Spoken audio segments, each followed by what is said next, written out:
Thank you for inviting me to speak at this year's Rare Disease Day. Before I tell you a little bit about my daughter Mila, I wanted to show you this short video just to get a chance to get to know her. You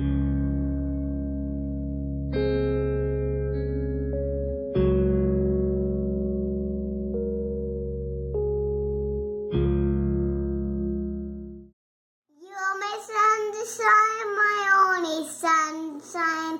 You make me happy when skies are gray. So our daughter's name is Mila Virginia Makovets. She was born on November 5th, 2010.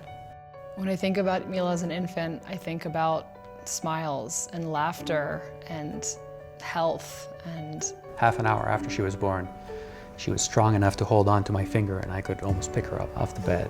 when Mila was a toddler, she was a climber, she was a hiker, she was a runner. How old are you, Mila?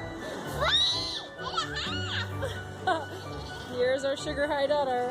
Slide, slide, slide. Woohoo! Very physical, always loved to ride a strider, Nice, bug. play in the snow, go sledding. Coming!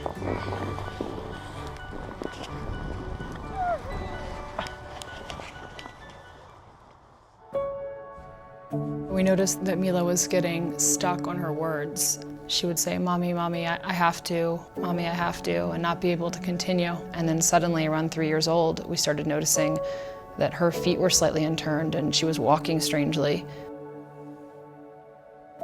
And then at 4 years old, we noticed that she pulled books in close. And then around 5 years old, Mila's feet started moving really quickly in this strange pit-pattering way, and then she would fall back on her butt. And every time she stood up, she would fall back and stand up and fall back. You know, we took her around to different doctors who never could really kind of figure out what was going on with her. And then time passes, and then in just 1 month, everything can change. She could no longer see anything. What's brought her so much happiness is playing with her toys and or looking at her books and watching TV and playing with her brother, and suddenly it looked like she could no longer play with anything.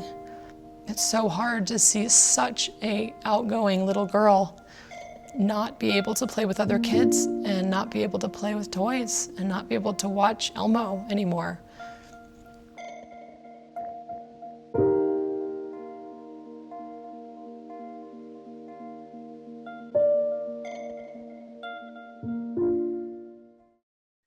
As you can see, my daughter and my son were completely healthy. You know, I was like any other family, but my daughter started to have all these problems. And I was told by over 100 doctors and therapists over the course of 2 years that I was a crazy mom and that my daughter was completely normal. After 2 years of being told that, I gave up. I had dragged her around the US and into Canada, and no one really could figure out what was going on with her. And they thought she would grow out of these symptoms.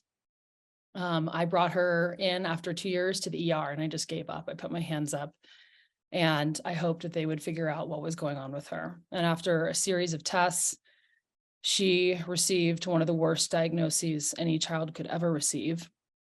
She was told, and we were told, that she had a rare form of an already rare disease called Batten disease.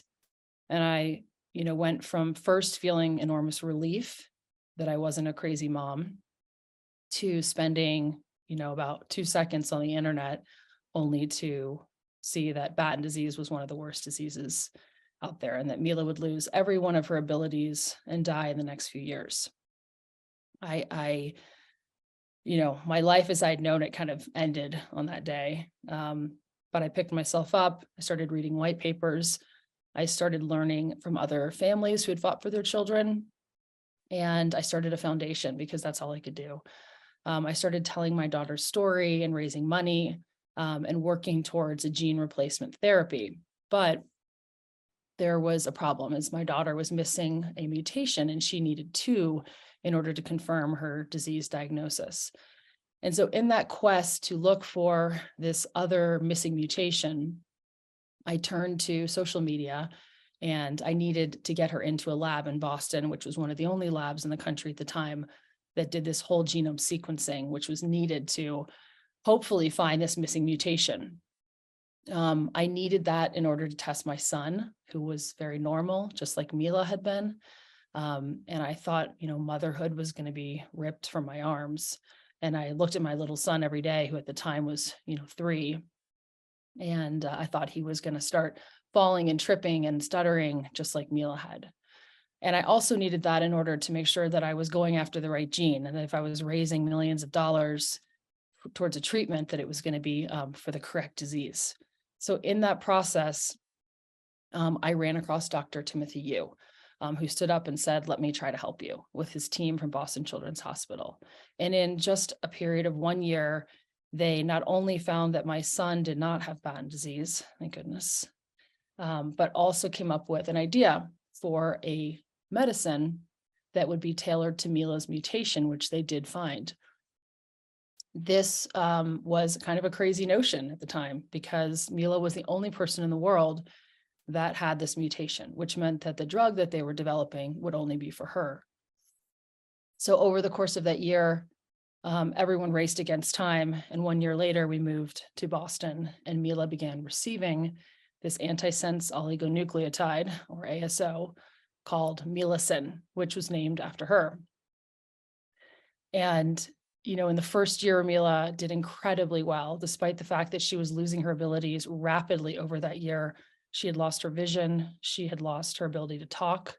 She was losing her ability to walk.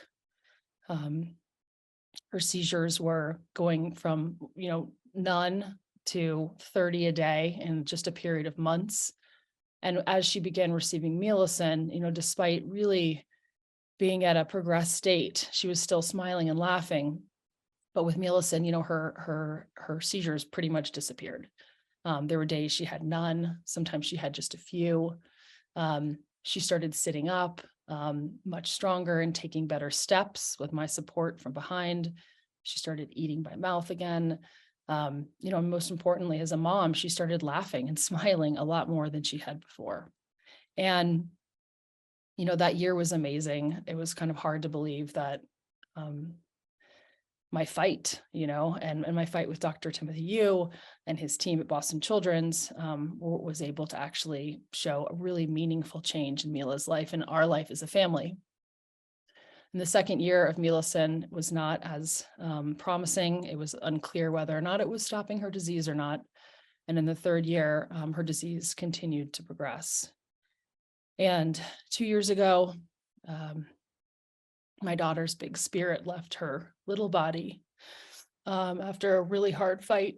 And I am here today still talking about this because Milacin was not in time for my daughter, but it showed what was possible.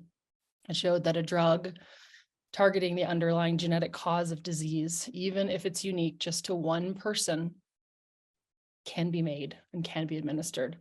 And I didn't go into this, trying to make my daughter the first person in the world to receive a drug tailored to one person, but that's what happened. And it showed the future of treating disease, especially rare genetic disease, where little to no hope exists at all. And so I go to bed at night thinking about the 60 million children who will die before the age of 5 from a rare disease. And that's the population of Italy. And that's where I lived all my 20s. And I can't go to sleep at night thinking about this because it feels like a global health crisis. I don't know why no one uses those terms. And right now, we're barely able to help any of those children.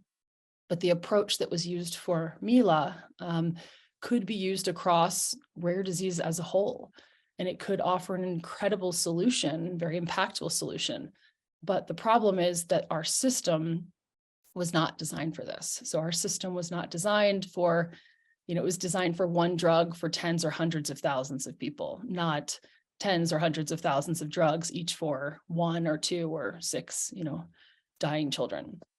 And so I spend my days through my own foundation, Mila's Miracle Foundation, through the N of One Collaborative, which myself, together with Timothy Yu, who is one of the Harrington scholars and has greatly been supported by them in order to continue this work. We have continued working forward to try to make sure that this individualized medicine approach, is taken into consideration in how we treat genetic disease, and that we start to change the system and change the framework that we think about developing drugs for rare disease.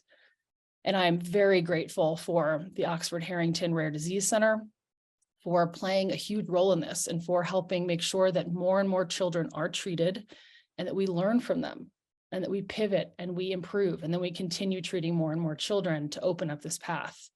The Oxford-Harrington Rare Disease Center offers, huge hope for children like my daughter. And while it wasn't in time for her, there are millions more that we need to help. And so I'm very grateful for all the support. Thinking of my daughter, especially, and the millions like her out there today on Rare Disease Day. Thank you.